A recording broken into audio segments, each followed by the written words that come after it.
saya terfikir dalam kepala kan, dia ni macam mana kan, dia ni buat kajian macam ni, dia fikir lah kan, apa hukum dia buat sini kan. Dia pernah tak tanya orang, at least tanya lah dulu kan, aku nak bagi arak kepada orang yang bukan Islam, okey lah.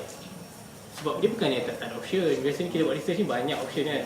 Cuma dari sudut lain kita fikir pula, kalau dia tak buat sistem macam ni, siapa yang nak buat sistem macam ni kan. Okey lah, memang orang kafir boleh buat kan, tapi kalau kita dalam negara Islam, patut kita buat sistem macam ni. Itu benda yang saya fikir lah. Saya fikir, saya tak berani jawab kan. Saya tak berani nak sampai pada decision apa macam mana, boleh ke tak boleh. You speak Malay or? Saya boleh cakap. Boleh, okey. Muka tak nampak macam orang Melayu kan. So okey. Orang Melayu sekarang global lah. So okey, sekarang kita nak cakap pula pasal apakah stages development dalam fiqh. Ni secara laju lah. Sebenarnya kalau kita, kat rumah saya ada satu buku dia panggil Al-Madkhal Al-Fiqhi Al-Am, Introduction to Fiqh kan. Introduction to Fiqh tu tebal ni, Syekh Mustafa Az-Zarqa tulis. Mustafa Az-Zarqa ni seorang tokoh, dia macam tokoh fiqh dunia lah. Dia seorang tokoh daripada Syria dan yang meninggal dunia dah. Dia tulis buku tu tahun 1940-an, 50-an je tu. Tapi buku tu memang famous. Kat mana-mana universiti biasa banyak negara Islam akan guna buku ni lah. Sebab dia ni salah seorang tokoh dalam fiqh yang antara pendapat yang terkenal pasal insurans. Kalau kita belajar pasal insurans dalam Islam, kita akan dengar Mustafa Az-Zarqa ni dia bagi pendapat. Sebab ada ulama bersidang kat Saudi ulama satu dunia bersidang bincang pasal insurans, okey ke tak okey. Semua ulama kata tak boleh kecuali Mustafa Az-Zarqa ni. Dia sebab dia memang berani dengan pendapat dia kan. Dia kata macam ni, dia hujah lah macam-macam ni. Dia kata boleh. Orang lain semua kata tak boleh. So ulama tu rasa tak sampai ijma'. Ijma' ni kita tahu persepakatan ulama kan. So tak boleh sampai kepada ijma' sebab Mustafa Az-Zarqa ni bantah. Tapi itu nanti kita bincang lagi pasal al-muamalat, di mana apa pendapat Syekh Zarqa dalam isu insurans. Tapi Syekh Mustafa Az-Zarqa ni tulis satu kitab yang kalau kita nak bincang tu berbulan-bulan kot. So saya akan ringkaskan apa dia punya pembincangan dia. Di antaranya dia cerita pasal apakah ni stages fiqh ni punya perkembangan. So pertama sekali asrul tashri', itu zaman di mana berlaku pensyariatan. Pensyariatan ni maknanya zaman apa? Zaman Nabi lah maknanya. Lagi Nabi masih hidup, daripada maknanya Nabi mula dapat wahyu sampailah Nabi meninggal dunia sallallahu alaihi wasallam. Mana daripada tahun berapa? Pre-hijrah. Berapa tahun Nabi dekat Mekah? 10. Betul? 13 kan? 13. So 13 tahun di Mekah, 10 tahun di Madinah. Ni. So lepas 10 tahun tu, maknanya tahun 11 hijrah, Nabi SAW meninggal dunia. So selama 23 tahun kan, itu asrul tashri', maknanya zaman pensyariatan. Lepas asrul tashri', dia panggil asrul khulafa' ar-rasyidin. Daripada tahun 11 hijrah sampailah Sayyidina Ali radhiyallahu ta'ala anhu meninggal dunia. Tahun bila tu? Ni penting ni. 40 okey, tahun 40 hijrah. So itu selama 30 tahun. Mula-mula tadi 23 tahun zaman Nabi, and then 30 tahun zaman Khulafa' ar-Rasyidin, iaitu Abu Bakar, Umar, Uthman dan Ali. Lepas tu asrul sigar as-sahaba wa kibar at-tabi'in, zaman junior sahabat dan juga kibar at-tabi'in. Sigar yang kibar ni maknanya sigar ni ke junior lah. And kibar ni maknanya senior yang dah tu, macam kita cakap hay'ah kibar ulama kan, maknanya senior scholars punya council dekat Saudi. Dekat Arab Saudi ada satu council, ada satu maknanya ulama-ulama yang senior je boleh masuk dalam tu. Tak ada yang umur 30 40, tak ada. Dia macam umur 50 60 70. Tu dia panggil hay'ah kibar ulama. So dia kibar. So ni kita cakap pasal sigar as-sahabah, sahabah yang junior, maknanya Ibn Abbas dan sebagainya, dan kibar at-tabi'in. So tabi'in yang senior-senior macam Sa'id bin Musayyib. Sa'id bin Musayyib ni dia pernah jumpa dengan sahabat. So dia ni antara yang tua-tua. So dia panggil kibar at-tabi'in. So ini berlaku dari tahun 41 Hijrah sampai 100 Hijrah, selama 60 tahun. Lepas tu dia panggil asrul tadwin, zaman penulisan. Zaman penulisan maknanya fiqh tu tertulis secara lebih sistematik. Daripada 101 Hijrah sampai 350 Hijrah. Syekh ni cakap. So ini berlaku selama 250 tahun. Maknanya penulisan fiqh. Lepas tu dia kata zaman seterusnya adalah asrul taqlid, zaman taklid. Zaman taklid ni orang dah tak keluar pendapat fiqh yang baru sangat lah. Semua orang macam orang lain tulis something kan, orang lain cuma rekaskan Atau orang lain cuma huraikan lebih lagi kan. Benda yang sama, kitab yang sama dia hurai balik. Sebab tu kalau kita tengok ulama bila dia tulis, zaman ulama biasa bila dia tulis falsafah fiqh atau apa-apa ilmu pun dia akan tulis, pertama dia tulis matan kan. Matan ni maknanya macam orang dulu dia nak hafal, dia akan buat macam syair tau. So dia buat syair, so syair tu akan paling pendek lah. So dia panggil syair kan, atau matan. So lepas matan tu ada syarah pula. Syarah kepada matan ni. Contohnya Sahih Bukhari. Sahih Bukhari tu maknanya matan lah, maknanya hadis dalam tu kan. Kebanyakan ni hadis lah dalam tu. Sama ada kata-kata Nabi atau kata sahabat atau tabi'in dan sebagainya. Lepas tu ada syarah Sahih Bukhari, contohnya Fathul Bari ataupun Irsyadus Sari ataupun banyak lagi lah kan. Syarah Sahih Bukhari ada berpuluh-puluh kan, syarah Sahih Bukhari. Lepas tu dekat bawah kitab tu dia panggil hasyiah. Hasyiah ni maknanya yang tepi bawah tu kan, nota kaki, dia panggil hasyiah. Sebab tu dalam mazhab Syafi'i ada satu kitab famous dia panggil Hasyiata Qalyubi wa Umairah. Kalau siapa belajar fiqh Syafi'i lah, dia akan belajar satu, maknanya dia macam nota kaki kat bawah tu, tapi tu yang nama buku Hasyiata Qalyubi wa Umairah. Ni menunjukkan betapa ada satu zaman di mana ulama dah tak hasilkan sesuatu yang baru, tapi dia orang sekadar macam just ringkaskan apa yang ada ataupun hurai sikit apa yang dah ada, apa yang ada pada matan dan sebagainya. So ni Asrul Taqlid daripada tahun 350 Hijrah sampai 656 Hijrah. Apa yang berlaku pada tahun 656 Hijrah rasanya? Tatar datang dan jatuh Baghdad. So Baghdad jatuh tu tahun 656 Hijrah. Lepas tu zaman ni dipanggil zaman Asrul Rukud Al-Fiqhi. Daripada zaman jatuhnya Baghdad tu sampai waktu sekarang ni dipanggil waktu di mana berlaku kejumudan dalam fiqh. Sama jugalah maknanya lebih kurang macam zaman taklid jugalah.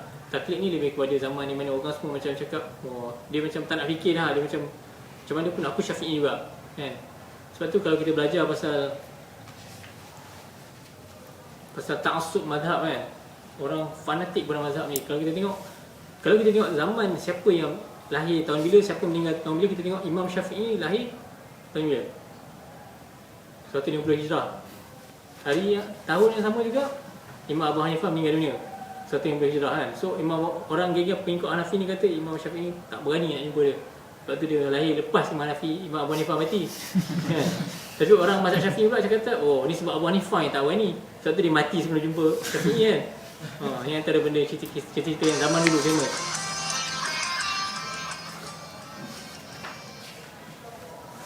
So ini salah satu cara ulama bahagikan perkembangan fiqh. Sebenarnya dia punya huraian ni panjang, tapi kita lompatlah tu. So kita nak cakap pasal al-ahkam asy-syar'iyyah al-amaliyah. Kan, hukum syariah ni dia dipanggil hukum taklifi. Hukum taklifi ni terbagi kepada 5. Kan, al-wajib, al-mandub, al-mubah, al-makruh, al-haram. Al-wajib ni kita tahulah wajib kan. Wajib. Ataupun al-mandub dia juga dikenali juga sebagai al-mustahab. Maknanya yang orang putih kata apa? Commendable acts kan. Commendable acts dipanggil al-mustahab. Al-mubah dia juga dikenali sebagai jaiz kan, ataupun orang Melayu kata harus, atau orang Inggeris kata permissible. Harus tu bukan bahasa Arab tau, sebab ada satu doktor ni lah kan, dia terkenal juga, dia pegang jawatan besar dalam salah satu pertubuhan Islam kat Malaysia. Dia tulis, saya tengok dia tulis dalam English, tapi the hukum is harus. Salah tau kan, sepatutnya cakap the hukum is mubah, atau the hukum is jaiz kan, atau is permissible kan. Jangan cakap the hukum is harus, orang tak faham. Orang bukan Melayu tak faham, orang Melayu dia faham harus. Sama macam tudung, jangan cakap tudung, cakap hijab kan. Itulah macam faham, maknanya dia faham lah. Dia tahu basic lah. Mana dia tahu basic Arabic, dia tahu basic agama. Kalau dia tahu tudung tak tahu cakap hijab, maknanya dia something lah. Dia kena belajar agama tu tak cukup je. So kita kena tahu istilah-istilah yang ulama guna, istilah-istilah yang difahami semua orang. Maknanya semua orang belajar fiqh tahu ni. Mubah, oh okey. Bukan harus tak ada dalam buku bahasa lain kan. Harus dalam bahasa Melayu je. Makruh ni semua orang tahulah yang dibenci. Maksud al-haram atau al-mahzur, maknanya benda yang diharamkan. So itu dipanggil hukum taklifiyah. 5 hukum. Lepas tu dia ada hukum wada'iyah, seperti sebab, syarat, mani' dan sebagainya. Tapi itu mungkin kita akan bincang lain kali ke. Sebab nanti korang boring pula bila cakap pasal benda-benda ni terlalu teknikal. Ni lebih kepada bincang usul fiqh kan. Benda ni tak bincang sangat dalam fiqh, tapi kadang-kadang orang bincang just bagi gambar umum. Okey, itu Sekarang nak cakap pula pasal dalil al-adillah at-tafsiliyah. Apakah dalil-dalil yang diguna oleh ulama untuk sampai kepada hukum? So ada dalil-dalil yang disepakati, boleh dikata disepakati lah kan? Iaitu 4 apa dia? Al-Quran, As-Sunnah, Ijma', Qiyas kan? Tapi sebenarnya itu pun ada pembincangan lagi kan. Qiyas ni sejauh mana nak guna kan, contohnya. Dan macam ada ulama yang tolak terus, macam Ibn Hazm Al-Zahiri. Ibn Hazm kata tak boleh qiyas-qiyas ni kan, tak ada qiyas. Sebab tu kalau dia orang mazhab Zahiri ni, kita Allah kata dalam Quran, fala taqul lahuma uffin kan. Jangan, tak boleh kata uff atau tak boleh kata kepada mak. Mazhab Zahiri kata, kalau tak boleh kata tapi boleh lempar mak. Macam tu. Sebab dia orang Zahiri, dia orang fikir literal, maknanya dia tak nak ambil ilmu tu, tak nak qiyas. Sebab tu ulama lain biasa bantai lah mazhab Zahiri ni. Tapi Ibn Hazm ni hebat kan. Ibn Hazm salah seorang yang mazhab Zahiri ni lah. Tapi dia ada pendapat-pendapat dia yang bermasalah. Antara dia tak qiyas. Lepas tu ijma'. Ibn Hazm dan mazhab Zahiri dia kata ijma' hanya pada zaman sahabat. Lepas zaman sahabat dah tak ada ijma' lah. Tidak ada sepakatan dah. Maknanya sebab ulama' semua dah terpisah sana sini kan. So tidak ada ijma' berlaku. Tapi secara umum ni ulama', secara umum lah, boleh kata kebanyakan ulama' dalam dunia akan kata ada 4 ni lah, Quran, Sunnah, Ijma', Qiyas. Maksud ada benda yang mukhtalaf fiha, yang tidak disepakati. Contohnya al-istihsan, al-maslahah al-mursalah, uruf, istishab, syara' man qablana dan madhab as-sahabi. Ni benda-benda yang tak disepakati. Sumber-sumber hukum yang tak disepakati, istihsan, maslahah mursalah, uruf dan sebagainya. Kita akan pergi balik dekat, kita akan lompat terus dekat apakah yang ulama setiap mazhab pegang kan? Sebab ada yang akan pegang macam ni, ada yang pegang macam ni dan sebagainya. So Imam Abu Hanifah dalam mazhab dia ambil Quran first, Sunnah nombor 2, ijma' sahabat, qiyas, istihsan kan? So kita nampak Abu Hanifah dia pakai istihsan.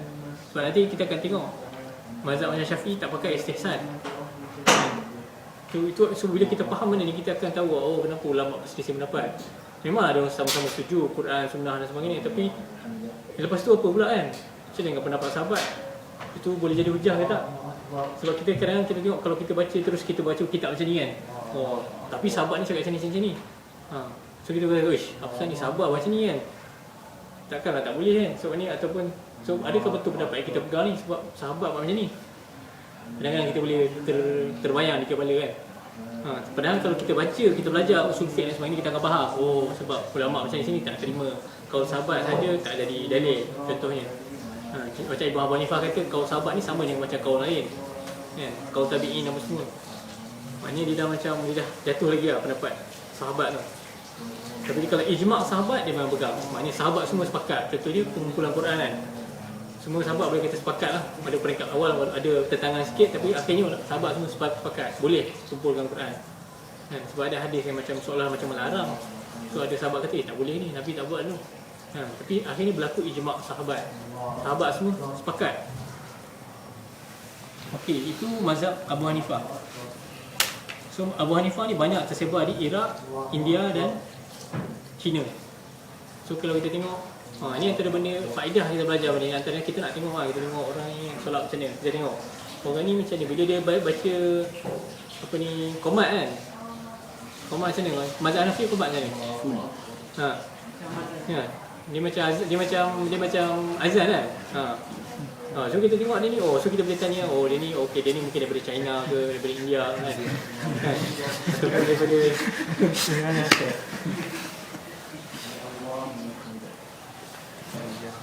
ataupun daripada Iraq dan sebagainya, ataupun daripada Turki. Itu contoh mazhab Abu Hanifah. Dan mazhab Abu Hanafi juga kita tahu kan, dia tak baca amin kuat, betul tak? Pasal tak? Sebab ni sebenarnya kita nak tengok orang tu mazhab mana kan. Dia negara mana, kita tengok solat pun kita dah beritahu lah. Ni solat macam ni dia negara macam ni. Contohnya ada satu seorang tu dia solat macam ni lah. So ada satu orang dia cakap, dia ni Syiah, padahal dia ni bukan Syiah. Kita tengok solat dia betul, kita tahu dia ni Ibadhi. Ibadhi maknanya satu mazhab dalam Khawarij. So dia ni daripada Oman.